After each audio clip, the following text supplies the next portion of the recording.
welcome back to all dear students. Welcome to Career Planet. We are studying our chapter Biomolecule यानी कि जैव अणु।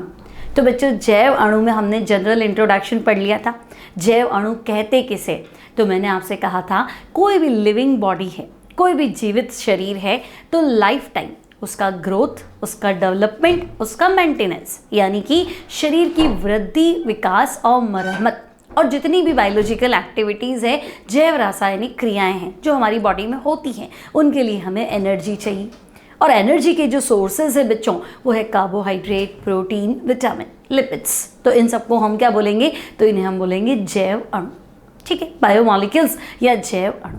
ठीक है, अब बच्चों बॉडी की अगर मैं बेसिक यूनिट की बात करूं, आपसे पूछेगी नहीं आपके शरीर की सबसे छोटी से छोटी संरचनात्मक और क्रियात्मक इकाई, basic structural and functional unit, तो हम कहेंगे कोशिका। और कोशिका के अंदर आपको क्या मिल जाएंगे? सारी बायोकेमिकल रिएक्शंस होने लग जाएंगी। तो रिएक्शंस होने लगेंगी तो जैव अणु इनके अंदर ही होंगे। ठीक है, तो हम कहेंगे हाँ भाई बायोमॉलिक्यूल्स जो है वो हमारी जैविक प्रणाली, लिविंग सिस्टम का बेस बनाते हैं, जैविक प्रणाली का आधार बनाते हैं। अब सबसे पहले जो बायोमॉलिक्यूल हमें डिस्कस करना था दैट इज कार्बोहाइड्रेट। अब मैंने आपको फॉर्मूला बताया था कार्बोहाइड्रेट, नाम से हमने परिभाषा लगाई थी। कार्बो मतलब कार्बन और हाइड्रेट यानी वाटर कंटेनिंग कंपाउंड यानी कि जल युक्त यौगिक। तो बच्चों कार्बन के जल युक्त यौगिकों को हम कहते हैं कार्बोहाइड्रेट। फिर मैंने आपको जनरल फॉर्मूला बताया था CxH2O whole y, water containing compound of carbon, carbon के जल युक्त यौगिक। अब हमने कहा था कि इसमें बहुत सारे यौगिक सेट हो गए थे, लाइक ग्लूकोज, फ्रैक्टोज ये सेट हो गया था, सुक्रोज, लैक्टोज ये भी सेट हो गया था। देन पॉलीसेकेराइड्स पे आ जाऊँ तो स्टार्च, सेल्यूलोज ये भी इस फॉर्मूले को फॉलो करते। तो हमने देखा था भाई मोनोसेकेराइड हो, डाइसेकेराइड हो, पॉलीसेकेराइड हो, वो इसको फॉलो करते हैं। अब एक शुगर हमने देखा था रेमनोज C6H12O5, कार्बोहाइड्रेट था लेकिन इस फॉर्मूले का पालन, इस सूत्र का पालन नहीं करता था। अब कुछ ऐसे भी यौगिक थे like formaldehyde, like acetic acid, like lactic acid, वो इस फॉर्मूले को फॉलो करते हैं बट वो कार्बोहाइड्रेट नहीं है। तो हमने कहा कि भाई ये डेफिनेशन थोड़ा ठीक नहीं बन रहा कि भाई CxH2O होल वाई का पालन करो तो कार्बोहाइड्रेट, नहीं करो तो कार्बोहाइड्रेट नहीं, है ना। क्योंकि बहुत बार हमें कंपाउंड ऐसे मिले जो कार्बोहाइड्रेट तो नहीं थे बट इस सूत्र का पालन कर रहे थे। फिर हमें एक शुगर भी ऐसा मिला जो इसको फॉलो नहीं कर रहा बट शुगर है। तो हमने कहा कि ठीक है, कार्बोहाइड्रेट अगर होना है तो बच्चों फिक्स है। कोई भी यौगिक को अगर आपको कार्बोहाइड्रेट कंसीडर करना है तो वो होगा पॉलीहाइड्रोक्सी एल्डिहाइड या पॉलीहाइड्रोक्सी कीटोन। मतलब उसमें या तो एल्डिहाइड फंक्शनल ग्रुप होगा या उसका क्रियात्मक समूह कीटोन होगा। अब एल्डिहाइड तो एक कार्बन पे लगेगा, कीटोन तो एक कार्बन पे लगेगा, बाकी जितनी भी संयोजकताएं हैं उन सब पे OH लगेगा। तो मोस्टली आपको जितने भी कंपाउंड्स मिलेंगे ना उन सब में कीरेल कार्बन यानी असममित कार्बन होगा। अब कीरेल कार्बन ऐसा कार्बन जिसकी चारों संयोजकताएं चार अलग अलग समूह परमाणुओं से या परमाणुओं के समूह से बंधित हो, उसे हम कहते हैं कीरेल कार्बन। अब कोई भी ऐसा कंपाउंड जिसमें कीरेल कार्बन हो या असममित कार्बन हो वो ऑप्टिकली एक्टिव, प्रकाशिक रूप से सक्रिय होता है। ठीक है, तो मैं कह दूं भाई कार्बोहाइड्रेट है तो कीरेल कार्बन तो होगा। तो बच्चों अगर कीरेल कार्बन होगा तो वो क्या होंगे? प्रकाशिक रूप से सक्रिय होंगे, है ना। ध्रुवण घूर्णक होंगे, वे समतल ध्रुवित प्रकाश के तल को या तो दाईं ओर घुमा देंगे या बाईं ओर घुमा देंगे। तो ऑप्टिकली एक्टिव होंगे, ध्रुवण घूर्णक होंगे। ठीक है, तो अब मैं कार्बोहाइड्रेट की डेफिनेशन शुरू करूं तो मुझे लग रहा है कि भाई ऐसे ध्रुवण घूर्णक यौगिक, क्योंकि 99% तो होते ही, एक आधा कोई केस मिलेगा, 1000 में एक मिला जो नहीं होता तो उसको हम छोड़ देते। तो भाई वे कार्बोहाइड्रेट नहीं, वे कार्बनिक यौगिक जो ध्रुवण घूर्णक होते हैं, प्रकाशिक सक्रिय होते हैं, पॉलीहाइड्रोक्सी एल्डिहाइड अथवा पॉलीहाइड्रोक्सी कीटोन या उनके बहुलक होते हैं, उन्हें मुझे कह देना चाहिए कार्बोहाइड्रेट। फिर बच्चों हमने कार्बोहाइड्रेट को कैटेगराइज किया था मोनोसेकेराइड, ओलिगोसेकेराइड और पॉलीसेकेराइड। तो आज हम इन सबको डिस्कस करने वाले हैं, इनका जनरल स्ट्रक्चर, इनका जनरल इंट्रोडक्शन। तो स्टार्ट करते हैं आज का हमारा लेक्चर। कार्बोहाइड्रेट, तो बच्चों देखो डेफिनेशन क्या बनाएंगे कार्बोहाइड्रेट का।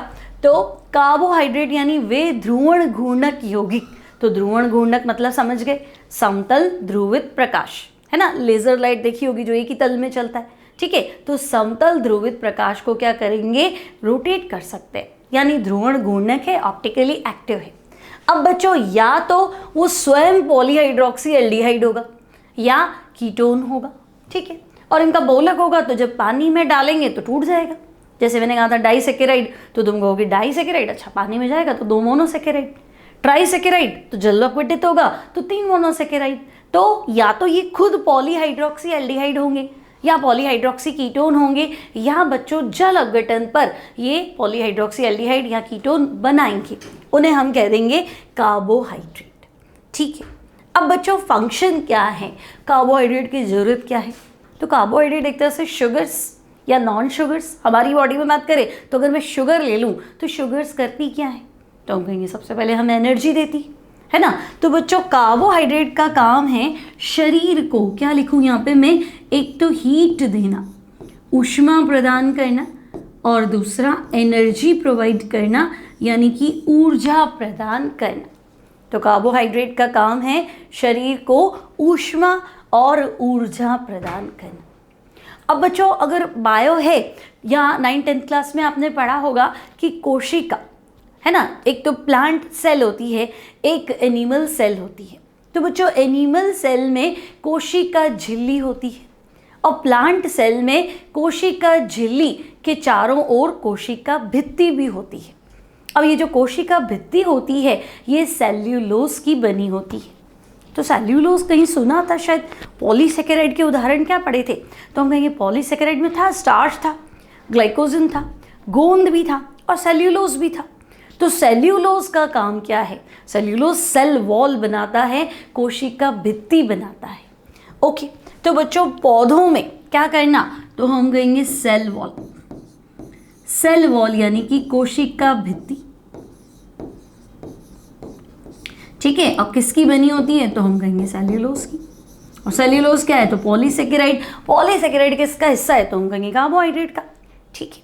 तो ये कार्बोहाइड्रेट के काम है, क्लियर। तो अब तुम्हें इतना क्लियर हो गया कि भाई कार्बोहाइड्रेट किसे बोले, है ना। तो ऐसा कोई भी ऑर्गेनिक कंपाउंड कार्बनिक यौगिक जिसमें या तो फंक्शनल ग्रुप एल्डिहाइड हो, है ना, C डबल बॉन्ड हो, अगर कोने पे लगाओगे तो एल्डिहाइड, और C डबल बॉन्ड हो कोने के अलावा कहीं पे भी लगाओगे तो कीटोन, ठीक है। तो भाई फंक्शनल ग्रुप क्रियात्मक समूह या तो एल्डिहाइड हो या कीटोन हो, और बाकी जितने भी कार्बन है उन पे OH लगा लो तो एक से ज़्यादा ही आएगा, तो पॉलीहाइड्रोक्सी एल्डिहाइड या पॉलीहाइड्रोक्सी कीटोन, या टूट के वो क्या देगा, पॉलीहाइड्रोक्सी एल्डिहाइड या कीटोन। क्योंकि भाई मुझे कार्बोहाइड्रेट देना है तो मुझे मोनो, डाई, ओलिगो, पॉली सब की परिभाषा देनी है ना, सब मिला के कार्बोहाइड्रेट है ना। तो मोनो है तो वो खुद ही पॉलीहाइड्रोक्सी एल्डिहाइड है या कीटोन है, लेकिन डाई है तो जल अपघटन पे 2 देगा, ट्राई है तो 3 देगा, और पॉली है तो बहुत सारे देगा। तो ओवरऑल हमने इसका ये डेफिनेशन बनाया है कि ध्रुवण घूर्णक होगा और या तो खुद पॉलीहाइड्रोक्सी एल्डिहाइड होगा या कीटोन होगा, या जल अपघटन पे पॉलीहाइड्रोक्सी एल्डिहाइड या कीटोन प्रोवाइड करेगा, ठीक है। अब क्लासीफाई कैसे किया था, तो हमने देखा था कार्बोहाइड्रेट को हमने देखा था शुगर्स और नॉन शुगर्स, भाई या तो शुगर जैसा होगा। अब शुगर में तो हमने कहा था भाई क्रिस्टलीय होना चाहिए, श्वेत होना चाहिए, जल में विलय होना चाहिए, स्वाद में मीठा होना चाहिए। और नॉन शुगर तो क्रिस्टलीय नहीं होगा, जल में विलय नहीं होगा और टेस्टलेस, स्वादहीन होगा, स्वीट नहीं होगा, ठीक है। तो नॉन शुगर। अब आगे बढ़ते हैं इसको क्लासिफिकेशन में। तो फर्स्ट है बच्चों मोनोसेकेराइड, सेंटेंस आप कंप्लीट करेंगे। तो देखो ये कार्बोहाइड्रेट का डैश है, तो क्या लिखूं, तो भाई कार्बोहाइड्रेट क्या होगा, तो मैं कहूँगी या तो मोनो होगा, डाई होगा, ट्राई होगा, टेट्रा होगा, मतलब ओलिगो बोल दो, या पॉली होगा। तो सबसे छोटा छोटा छोटा कौन आया, तो मैं कहूँगी मोनोसेकेराइड, इसके बाद तो टूटेगा नहीं। तो कार्बोहाइड्रेट की सबसे छोटी इकाई कह दो, या कार्बोहाइड्रेट का सरलतम रूप भी तो कह सकते हैं, सिंपलेस्ट फॉर्म ऑफ कार्बोहाइड्रेट। आपसे पूछ ले कि बच्चों कार्बोहाइड्रेट का सरलतम रूप है मोनो, डाई, ट्राई, टेट्रा, पेंटा, तो हम कहेंगे अच्छा मोनोसेकेराइड, मतलब इससे नीचे तो वो नहीं गिरना है, यहाँ फाइनल है, ठीक है। अब बच्चों इसमें भी क्या होगा, तो हम कहेंगे ये पॉलीहाइड्रोक्सी एल्डिहाइड होगा और कीटोन होगा, या तो एल्डिहाइड होता है या फिर क्या होगा, कीटोन होगा। ये जल अपघटित तो बच्चों जल अपघटित मतलब जल की सहायता से अपघटन यानी टूटना। तो अब तुम खुद सोचो, पानी में अगर तुमने ग्लूकोज घोला है तो ग्लूकोज का फॉर्मूला क्या है? C6H12O6। तो भाई पानी में जाके भी वो C6H12O6 ही तो है। ऐसा तो है नहीं कि 4 कार्बन अलग हो गए, 2 अलग हो गए, या 3 के 2 सेट हो गए। तो हम कहेंगे नहीं, ऐसा नहीं। तो जल में घुलता जरूर है, लेकिन जल अपघटित तो हम कहेंगे नहीं होगा। डाइसैकेराइड होगा तो जल अपघटित होकर 2 मोनो बनाएगा। ट्राइसैकेराइड है तो जल अपघटित होकर 3 मोनो बनाएगा।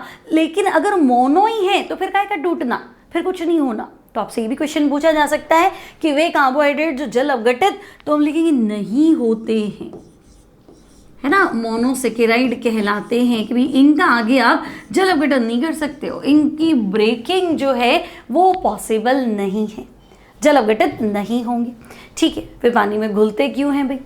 तो हम कहेंगे पानी में घुलने की 2 वजह होती है। नमक क्यों घुलता है पानी में? तो हम कहेंगे नमक तो आयनिक कंपाउंड है ना, लाइक डिजोल्व्स इन लाइक, समान समान को घोलता है। तो नमक आयनिक यौगिक है, पानी ध्रुवीय है, तो आयनिक और ध्रुवीय पोलर पोलर है, सेम सेम है, घुल जाएगा। ठीक है, तो फिर ग्लूकोज क्यों घुलता है? शुगर क्यों घुलती है?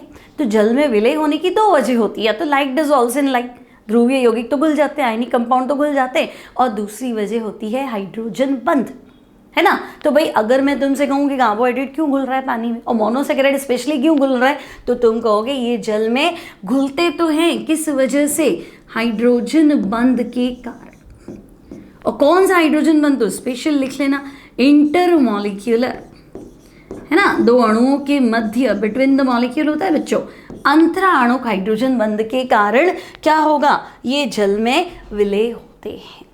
तो यहाँ तक की कहानी क्लियर है कि भाई monosaccharides simplest form of carbohydrate, सबसे सरलतम रूप, इससे नीचे कुछ नहीं जाना है।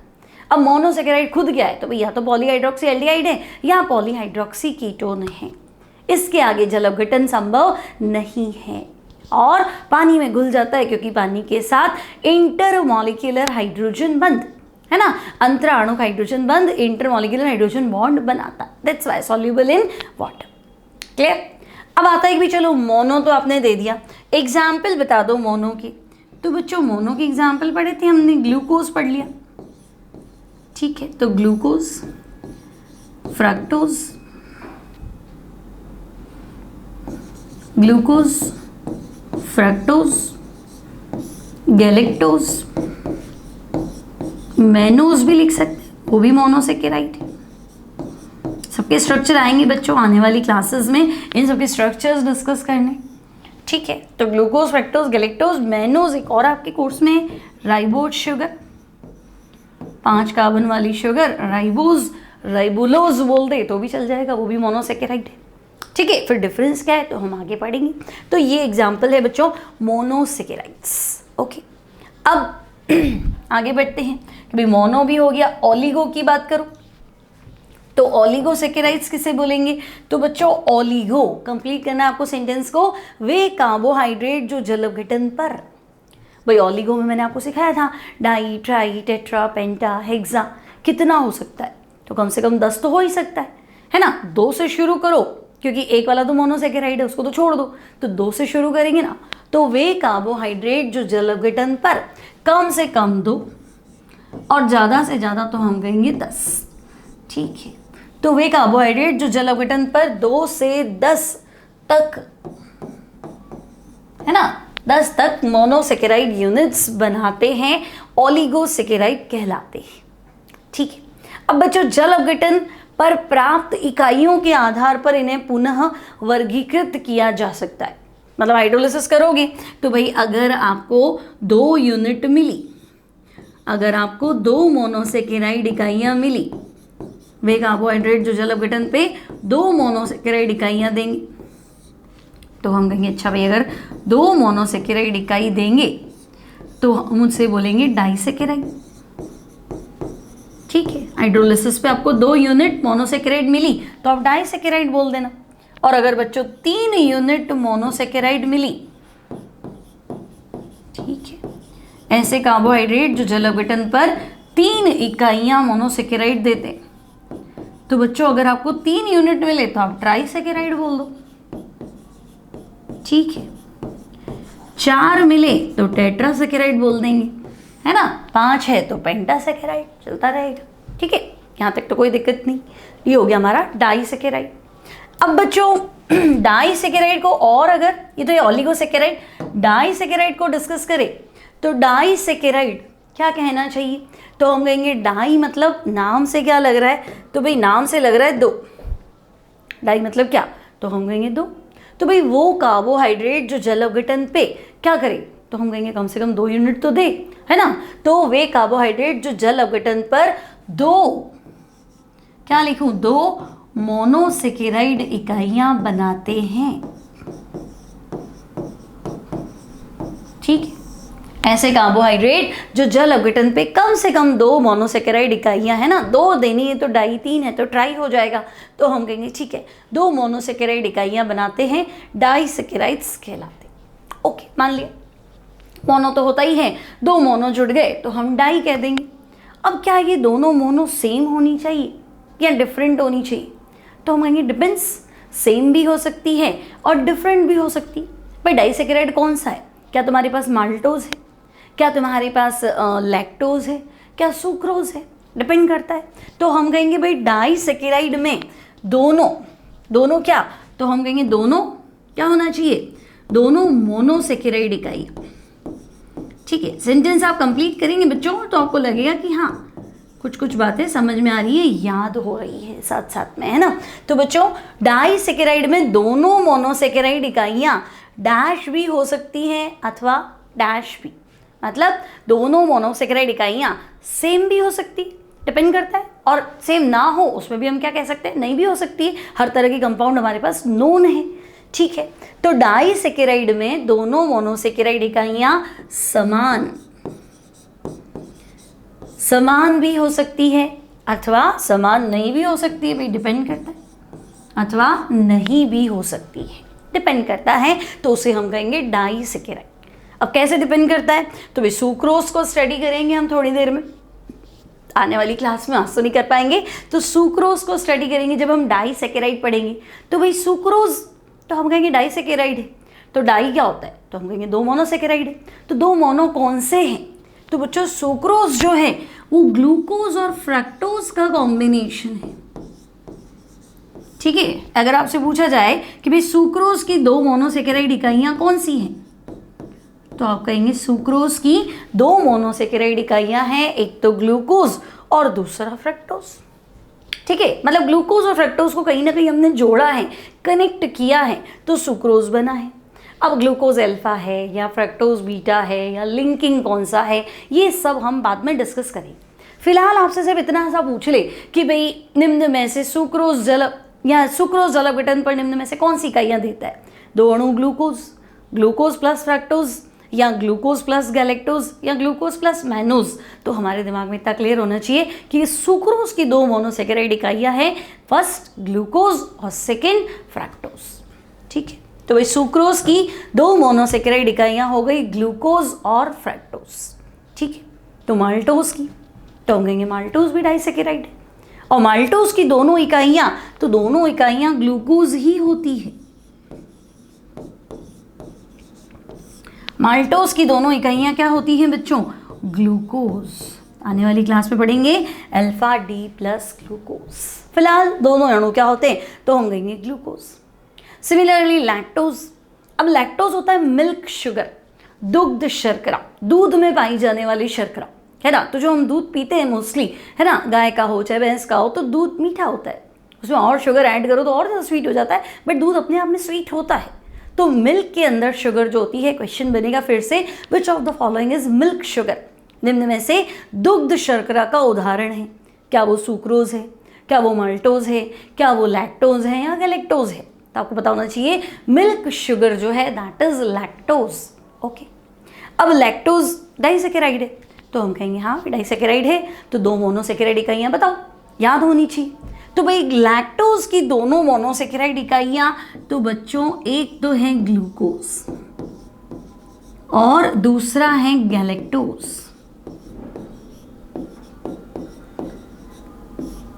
लैक्टोज की 2 मोनोसेकेराइड इकाइयां कौन कौन सी है, तो बच्चों फर्स्ट वन है ग्लूकोज और सेकंड वन है गैलेक्टोज, तो डाइसैकेराइड क्लियर हो गया।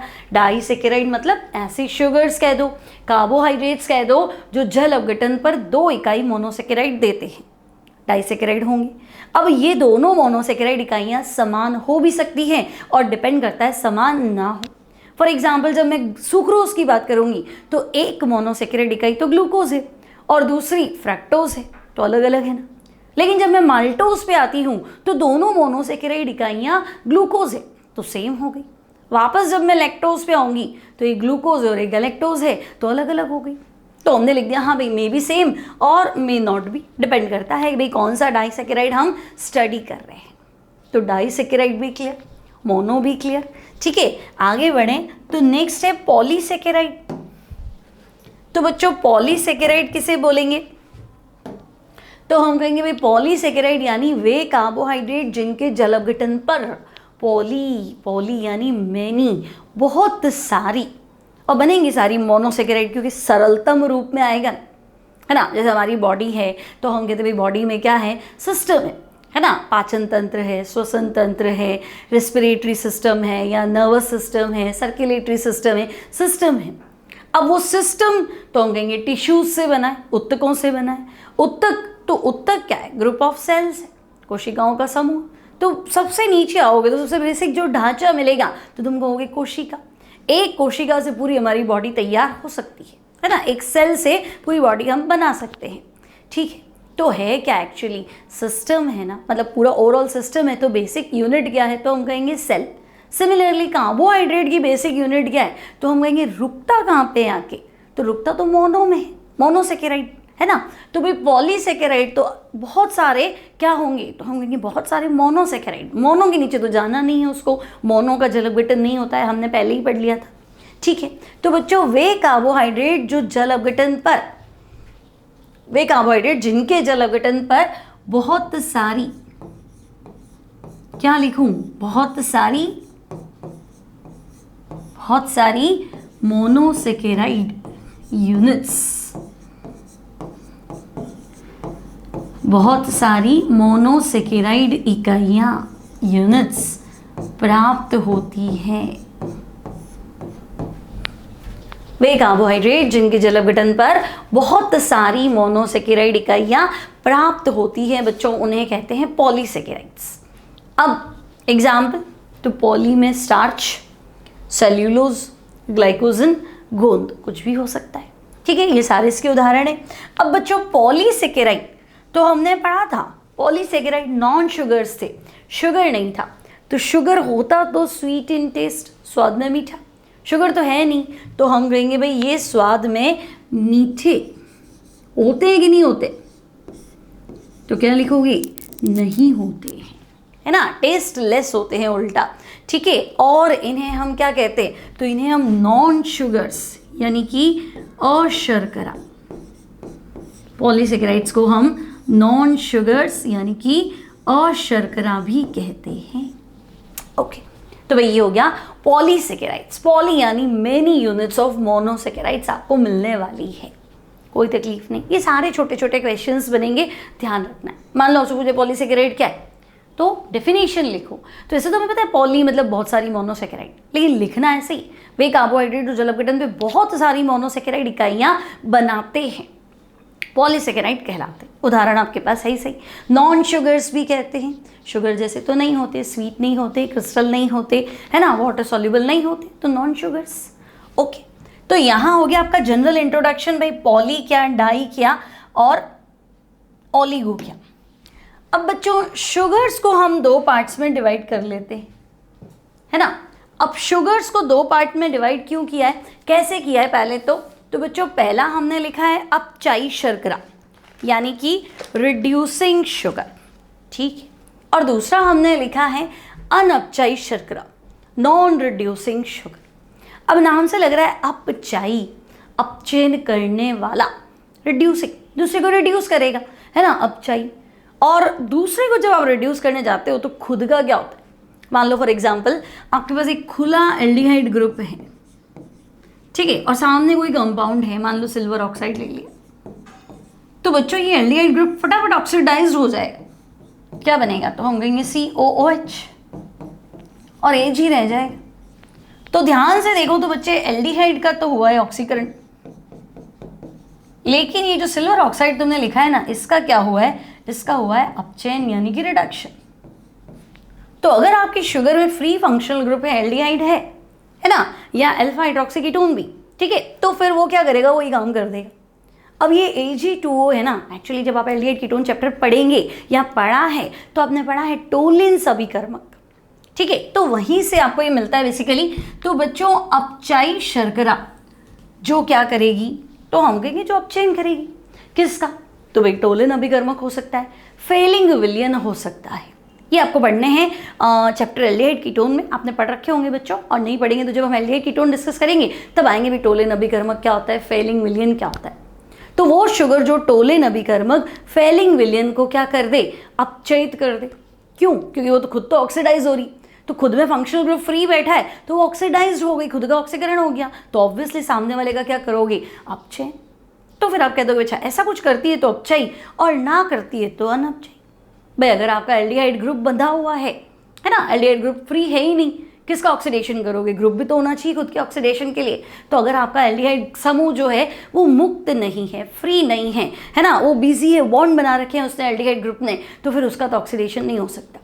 तो कोई बात नहीं, जब खुद का ऑक्सीडेशन नहीं होगा मतलब सामने वाले का अपचयन नहीं करेगा, तो नहीं करेगा तो हमने बोला ना अनपचयी। अब सबसे इंपॉर्टेंट है इनकी एग्जाम्पल्स याद रखना। मोस्टली बच्चों नीट का एग्जाम हो, जेई का एग्जाम हो, बोर्ड एग्जाम हो, सीबीएसई आरबीएसई, ये आता है अनपचयी शर्करा का उदाहरण दो। तो आपके एनसीईआरटी के अकॉर्डिंग नॉन रिड्यूसिंग शुगर है ना, एक उदाहरण आपको याद रखना है यहाँ पे सुक्रोज।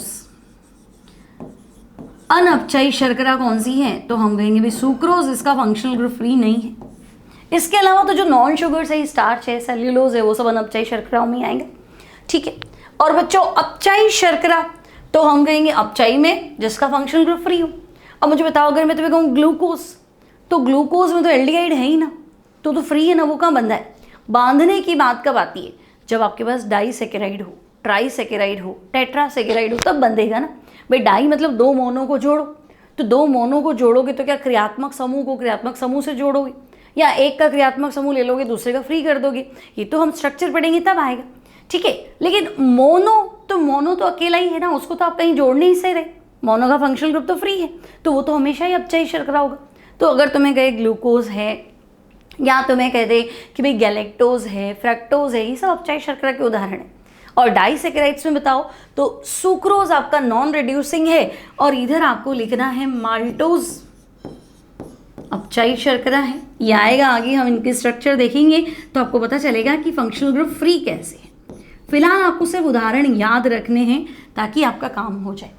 तो अपचयी शर्करा जो टोलिन अभिकर्मक का फेलिंग विलियन का अपचयन करती हो, क्योंकि खुद का क्या होना है, ऑक्सीकरण। तो खुद का ऑक्सीकरण जब होगा जब खुद का क्रियात्मक समूह फ्री होगा, आपने उसके क्रियात्मक समूह को किसी और के साथ बाइंड नहीं किया। तो अगर इनके क्रियात्मक समूह मुक्त है तो ये रिड्यूसिंग शुगर से अपचयी शर्करा है। फिलहाल उदाहरण तो हम कहेंगे माल्टोज, लैक्टोज। और नॉन रिड्यूसिंग तो भैया आप कह देना, नॉन रिड्यूसिंग मतलब जो अपचयी नहीं है, जो अपचयन नहीं कर पाएगी, इसका खुद का क्रियात्मक समूह फ्री नहीं है। डेफिनेशन क्या बनेगी, अपचयी शर्करा का काम क्या है, तो हम कहेंगे ये टोलिन अभिकर्मक, ओके। सिल्वर मिरर अभी आपने एक रिएक्शन देखी थी, टोलिन अभिकर्मक की ही रिएक्शन है। तो बच्चों ये टोलिन अभिकर्मक फेलिंग विलियन इनको रिड्यूस कर देती हैं, फेलिंग विलियन का अपचयन कर देती है, ठीक है।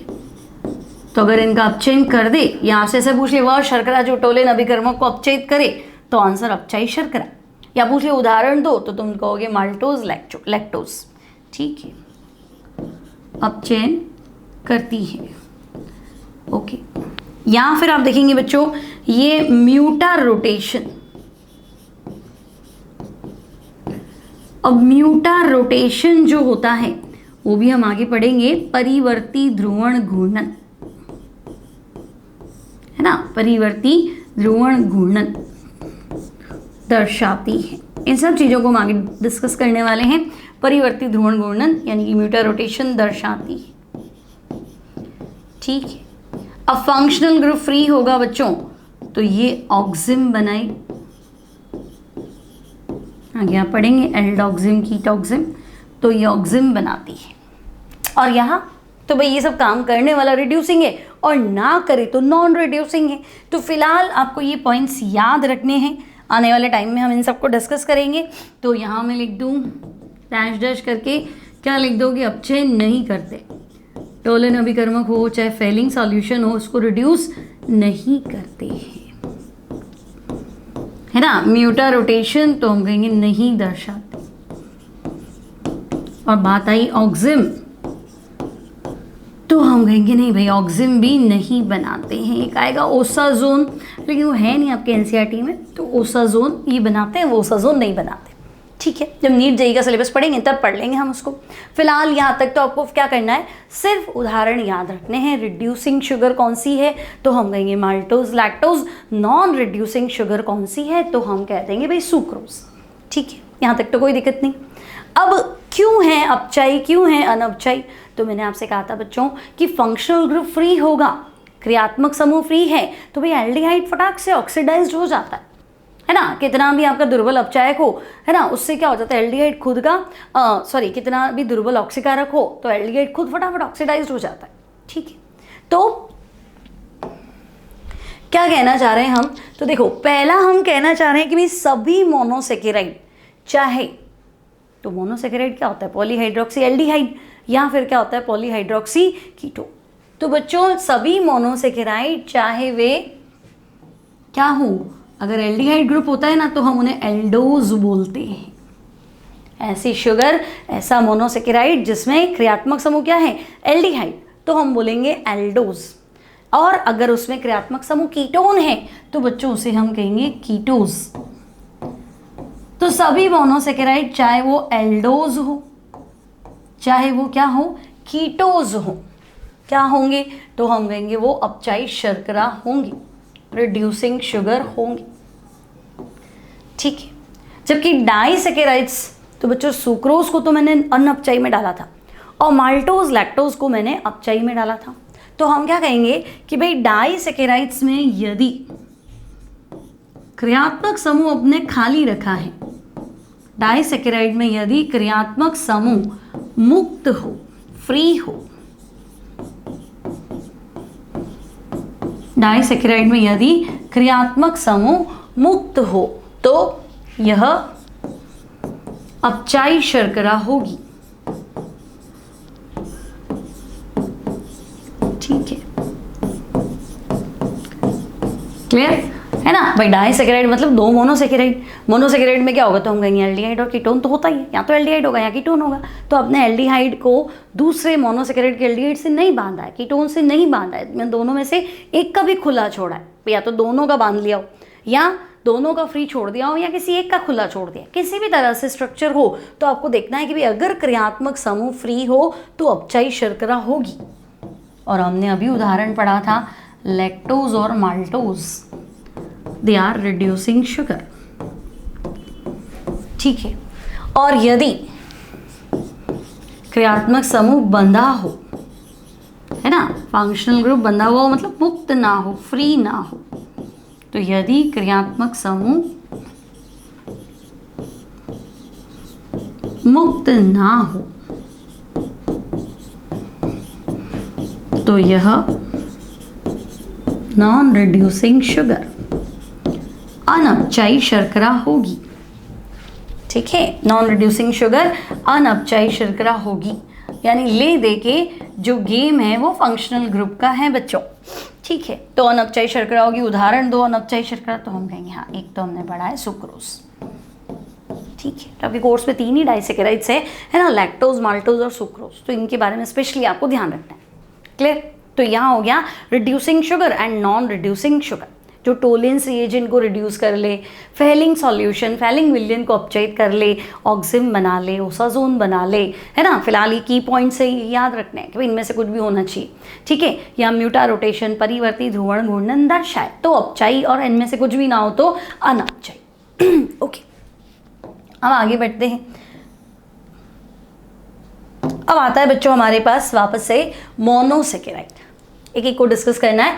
मोनोसेकेराइड, तो बच्चों मोनोसेकेराइड में क्या कह रहा है ये, तो कार्बन परमाणुओं की संख्या तथा क्रियात्मक समूह के आधार पे मोनोसेकेराइड को पुनः वर्गीकृत कर सकते हैं।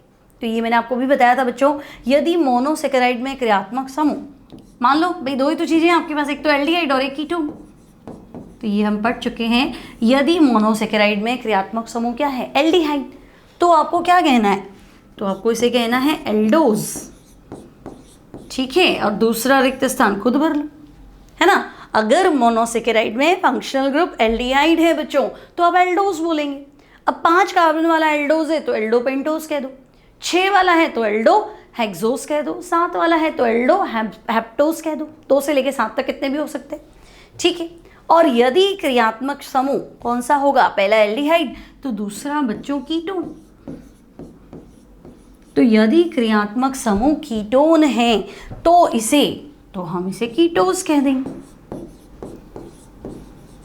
ठीक है। तो ये हो गया कीटोज। अब कुछ एग्जाम्पल, तो बच्चों मान लो अगर तुम्हारे पास ग्लूकोज है, तो मैंने आपको पिछली क्लास में भी बताया था कि ग्लूकोज है तो फिर वो एल्डिहाइड है, और 6 कार्बन वाला एल्डिहाइड है, तो ग्लूकोज को तुम लिखोगे एल्डोहेक्सोज। ग्लूकोज किसका उदाहरण है, तो आप कहेंगे एल्डोहेक्सोज, यानी फंक्शनल ग्रुप तो है एल्डिहाइड और हेक्स मतलब 6 कार्बन वाली ओज यानी शुगर है, तो एल्डोहेक्सोज। ऐसी शर्करा जिसमें कार्बन परमाणुओं की संख्या कितनी है, 6, क्रियात्मक समूह क्या है, एल्डिहाइड। तो आपने यही तो लिखा है, कार्बन परमाणुओं की संख्या और क्रियात्मक समूह के आधार पे आप फिर से डिवाइड कर सकते हैं। और अगर मैं आपसे कहूं कि नहीं फ्रक्टोज बताओ, तो बच्चों फ्रक्टोज में भी फॉर्मूला तो दोनों का सेम था ना, C6H12O6, तो फ्रक्टोज भी 6 कार्बन वाली शर्करा है, लेकिन फ्रक्टोज का क्रियात्मक समूह बच्चों कीटोन है, तो हम कहेंगे अगर वो एल्डोहेक्सोज है तो फिर ये कीटोहेक्सोज माना जाएगा, ठीक है भाई। तो ये एल्डोहेक्सोज और दूसरा हो जाएगा कीटोहेक्सोज, ओके। तो ग्लूकोज फ्रक्टोज अब क्लियर हो गया, दोनों हैं तो मोनोसेकेराइड बट फर्क है, ठीक है। अब नेक्स्ट टॉपिक है बच्चों विभिन्न प्रकार के मोनोसेकेराइड। अब क्या मतलब, तो भाई अगर मोनोसेकेराइड में कार्बन परमाणुओं की संख्या 3 है तो हम उसे ट्रायोज बोल देंगे, है ना। ऐसा मोनोसेकेराइड जिसमें कार्बन परमाणुओं की संख्या कितनी है बच्चों, तो हम कहेंगे भाई अगर कार्बन परमाणुओं की संख्या 3 है तो हम ट्रायोज बोल देंगे। अब अगर फंक्शनल ग्रुप एल्डिहाइड है तो अभी तो देखा था एल्डो ट्रायोज बोल दो, और फंक्शनल ग्रुप कीटोन है तो कीटो ट्रायोज बोल दो, उसमें क्या बड़ी बात, ठीक है। तो कीटो ट्रायोज है तो हम कहेंगे ऐसा कार्बोहाइड्रेट या ऐसा मोनोसेकेराइड जिसका क्रियात्मक समूह कीटोन है और जिसमें कार्बन परमाणुओं की संख्या कितनी है, 3 है, तो भाई 3 है तो फिर मोनोसेकेराइड ही है ना, क्योंकि डाई के लिए कम से कम 12 कार्बन लेके बैठोगी तब कुछ कर पाओगे, ठीक है। अगर कार्बन परमाणुओं की संख्या 4 है तो हम इसको टेट्रोज बोल देंगे, और फंक्शनल ग्रुप एल्डिहाइड है तो एल्डोटेट्रोज, और अगर फंक्शनल ग्रुप कीटोन है तो कीटोटेट्रोज।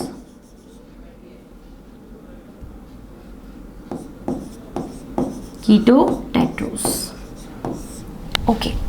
देन बच्चों 5 हो सकता है, 6 हो सकता है, 7 तक हो सकता है ना, 2 से 7 तक पॉसिबल है, ठीक है। अब बच्चों 4 हो गया, 5 की बात करें तो यहां हो जाएगा एल्डोपेंटोज, ठीक है। Sorry not aldopentose, only pentose. भाई एल्डोपेंटोज तो तब बोलेंगे ना जब एल्डिहाइड फंक्शनल ग्रुप होगा, तो ये हो जाएगा आपका पेंटोज। 6 होगा तो हम कहेंगे हेक्सोज,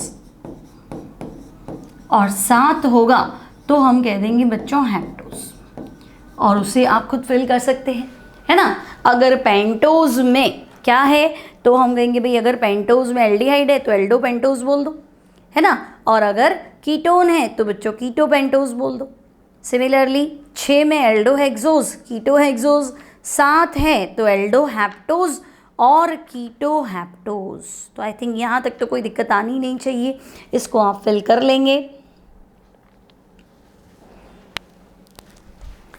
ठीक है, तो ये आपका हो गया। एक बार लिख लेते हैं इसको, एल्डोपेंटोज 6 हो तो आप लिख देना एल्डोहेक्सोज। अभी उसका उदाहरण मैंने बताया था आपको, ग्लूकोज है ना। 7 में आप लिख सकते हैं एल्डोहैप्टोज। ठीक है, और यहाँ पे तो बच्चों कीटोपेंटोज,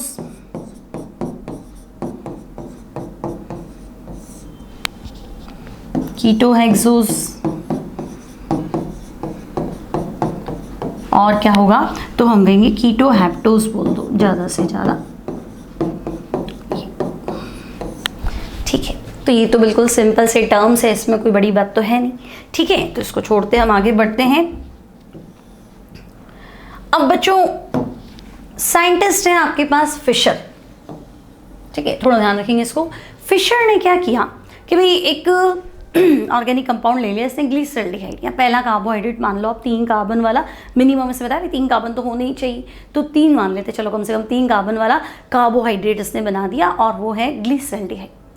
अब ग्लिसरॉल्डिहाइड की संरचना जो है वो इसने बना दी कि भाई ये ग्लिसरॉल्डिहाइड की संरचना में दे रहा हूँ। अब इस संरचना में आप इसको प्रॉपर चेक करो, एक किरेल कार्बन मिलेगा, किरेल कार्बन है ना, या इस संरचना से मिलती जुलती कोई भी संरचना होगी उसको इसने 2 रूप बनाए हैं ग्लिसरॉल्डिहाइड के, एक डी, कैपिटल डी और कैपिटल एल। अब पहले तो ये चीज़ ध्यान रखना, कैपिटल डी और कैपिटल एल सिर्फ लिखने का तरीका है ना, कि भाई मुझे ग्लिसरॉल्डिहाइड लिखना है तो मैं कैसे लिख रही हूँ, तो मैं डी फॉर्म में लिख रही हूँ या मैं एल फॉर्म में लिख रही हूँ। इनका डेक्स्ट्रो और लेवियो से कोई लेना देना नहीं है। डेक्स्ट्रो स्मॉल होता है और ये स्मॉल एल होता है। तो भाई अगर वो समतल ध्रुवित प्रकाश को दाईं ओर घुमाएगा तो डेक्स्ट्रो है, और बाईं ओर घुमाएगा तो लेवियो है। अब वो मुझे कैसे पता हो, तो मुझे प्रैक्टिकली चेक करना पड़ेगा ना, कंपाउंड क्या कर रहा है। ऑप्टिकल रोटेशन क्या है, एक प्रैक्टिकल फिनोमिनन है, एक प्रायोगिक परिघटना है। मैं ऐसे देख के तो नहीं बता सकती कंपाउंड को कि डेक्स्ट्रो है कि लेवियो है, इसके लिए तो प्रैक्टिकल परफॉर्मेंस चाहिए। तो कैपिटल डी कैपिटल एल का स्मॉल डी स्मॉल एल से कोई लेना देना नहीं है। अब ये कह रहा है कि भाई मैं आपको ग्लिसरॉल्डिहाइड का एक स्ट्रक्चर प्रपोज कर देता हूँ। ग्लिसरॉल्डिहाइड है आपका एल्डिहाइड, ठीक है। अब हमने पहले ही पढ़ा था पॉलीहाइड्रोक्सी एल्डिहाइड या पॉलीहाइड्रोक्सी कीटो, तो एल्डिहाइड ले लिया फंक्शनल ग्रुप। अब यहाँ H, और ध्यान से देखेंगे OH को आपने बाईं ओर लिखा है, ये आपका कायरल कार्बन हो गया। तो बच्चों OH को मैंने राइट साइड में लिखा है, यानी डी फॉर्म में लिखा है, तो दिस इज डी ग्लिसरॉल्डिहाइड। ठीक है, तो ये संरचना इसने दे दी कि भाई ऐसा लिखते हो तो डी ग्लिसरॉल्डिहाइड। और सिमिलरली कायरल कार्बन का लेफ्ट राइट चेंज कर दो, OH को लेफ्ट में लिख दो, देखो है ना, आपको अपना ही लेफ्ट देखना है। आपके लेफ्ट साइड में लिखा है बच्चों, तो ये एल फॉर्म है, तो ये एल ग्लिसरॉल्डिहाइड। ये आने वाली क्लासेस में बहुत काम आएगा, क्योंकि आज के टाइम अब आगे जब पढ़ेंगे तब पूछोगे मैम आपने कैपिटल डी क्यों लिखा है, कैपिटल एल क्यों लिखा है। तो मैं सिर्फ इतनी सी बात कहना चाह रही हूँ बच्चों कि अगर तुम्हारा स्ट्रक्चर जो है, जो भी आने वाली क्लासेस में हम शुगर्स बनाने वाले, बहुत सारे स्ट्रक्चर ड्रॉ करने वाले, तो उसमें तुम्हें देखना ही लास्ट कार्बन और उससे जस्ट ऊपर वाला अगर इससे मैच करता है तो डी लिख दो, और इससे मैच करता है तो एल लिख दो। मतलब ले दे कि तुम्हें ये चीज़ को पहचानना है, इसको याद रखना है।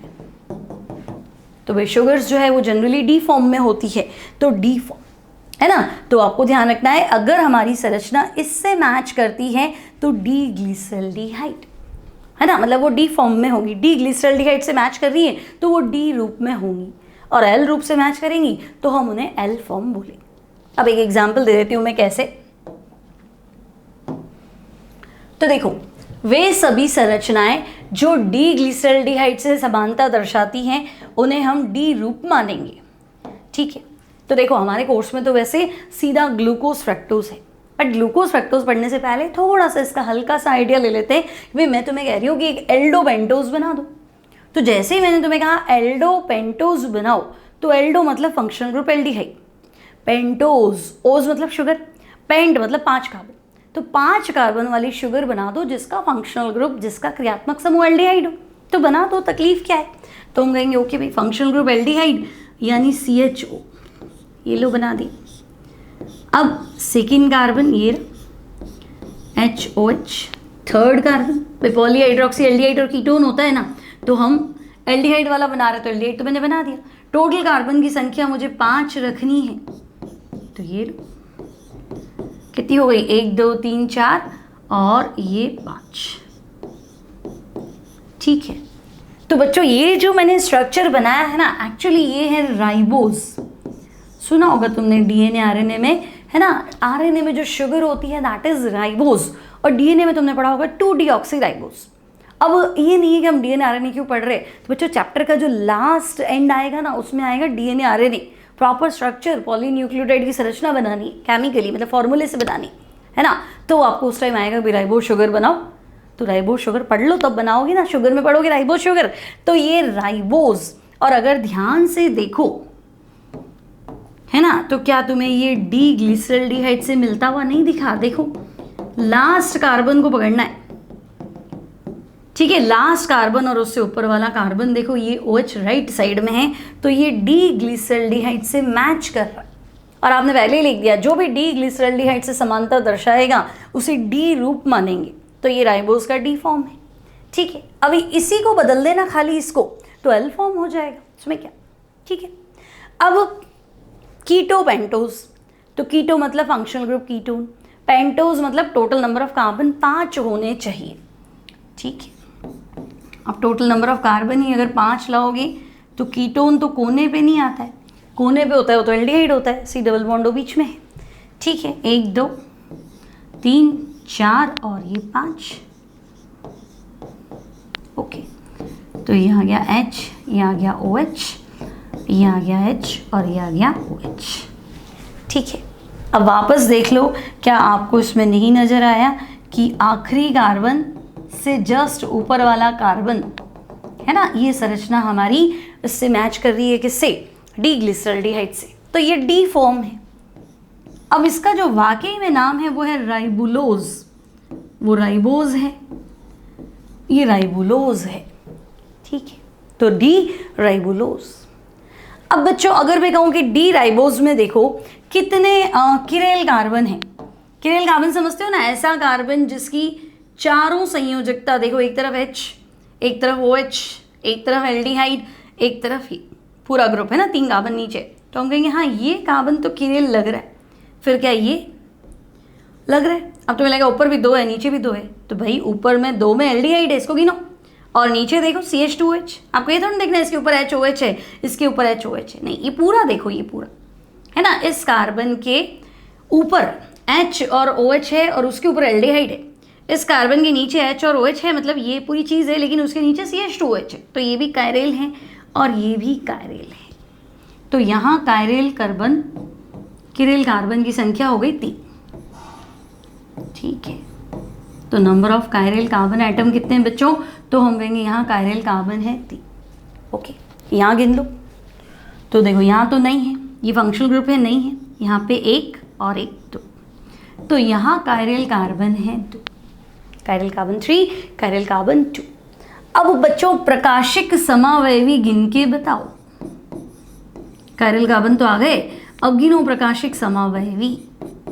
तो अगर किसी कार्बोहाइड्रेट में प्रकाशिक समावयवी गिनने तो 2 की पावर n, तो गिन लो 2 की पावर n, n मतलब कायरेल कार्बन, तो 2 की पावर कितना हो गया 3, तो 2 दूनी 4 और 4 दूनी 8 हो गया।